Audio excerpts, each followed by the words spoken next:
ଆପଣ ଦକ୍ଷିଣ ଭାରତୀୟ ସିନେମାରେ ମଧ୍ୟ ଚେଷ୍ଟା କରିଛନ୍ତି ଆଗକୁ ବଢିବା ପାଇଁ ତେଲୁଗୁ ତାମିଲ ରବି ତେଜାଙ୍କ ସହିତ ଅଭିନୟ ହେଇଛି ଆପଣଙ୍କର ଏପଟେ ବେଙ୍ଗଲ ଇଣ୍ଡଷ୍ଟ୍ରିରେ ବି ତ ସେ ଧାରାଟାକୁ ଟିକେ ଆଗକୁ ନେବା ପାଇଁ କାହିଁକି ଚାହିଁଲେନି କାରଣ କୁହାଯାଏ ଯେ ସାଉଥ ଇଣ୍ଡଷ୍ଟ୍ରି ଚମକିବା ପରେ ଆପଣଙ୍କ ପାଇଁ ବଲିଉଡର ଦ୍ୱାର ବି ଖୋଲିଯାଏ ବୋଲି সেটা তো জানিনি কিন্তু সাউথ ইন্ডস্ট্রি মতে বহুত ভালরে একসেপ্ট করিছিলা মতে প্রপোজালস আসিছিলা কিছু জিনিসকু মু মোর কোনসি মানে মতে গাইড করিয়া পই কে নথিলে সদর মোর এমবিए रो फर्स्ट ईयर सरी आसुला और सेकंड ईयर टा मोर अपियर करिवार थिला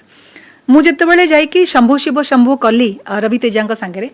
मते दुर्गा पूजा छुट्टी रे डिटेन करिकि 10 दिन मते पनिशमेंट क्लास करिया पई पड़ला कि एटा रेगुलर एमबीए एटा तुमको कोन लागुची कि एटा तुम जेमती सेमती कर दबा हम तुम पास कर दबो प्रोफेशनल करियर आ एकेडमिक करियर रे मते मु गोटे छंदी हे गली आ मु जानि पारलिनी कि डिसीजन कोन नबा उचित मु कहली कि नहीं आज परठु मु आउ साउथ रे भी आउ काम करिबिनी ओडिसा रे भी आउ काम करिबिनी मु वर्षे 1.5 वर्ष डेडिकेटेडली पाठटा को सार देबी तापर देखिबा किंतु आज रिग्रेट अछि जे साउथ इंडस्ट्री जदि आउ किछ दिन काम करथांती हे तो